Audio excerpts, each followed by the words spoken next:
ഇന്ന് ഉണ്ടാക്കാൻ പോകുന്നത് കണ്ണൂർ കോക്ടെയിലാണ്.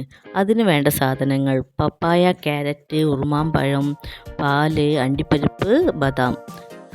നന്നായി കഴുകി വൃത്തിയാക്കിയ ക്യാരറ്റ് ചെറിയ കഷ്ണങ്ങളാക്കി മുറിക്കുക.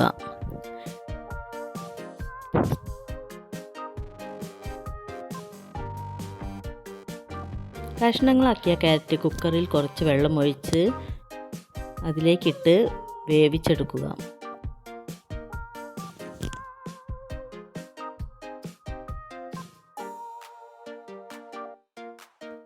തണുക്കാനായി മാറ്റിവെച്ച ക്യാരറ്റും പപ്പായയും മിക്സിയുടെ ജാറിലേക്കിട്ട് കട്ടപ്പാലും ഒഴിച്ച് നല്ലതുപോലെ അടിച്ചെടുക്കുക.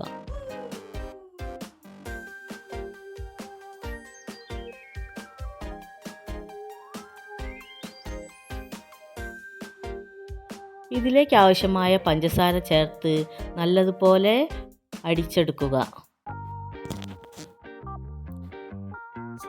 ഇതിലേക്ക് ഉറുമാമ്പഴവും കട്ട് ചെയ്ത് വച്ച നട്ട്സും ചേർക്കുക. അപ്പോൾ നമ്മുടെ കണ്ണൂർ കോക്ടെയിൽ റെഡിയായിരിക്കുന്നു.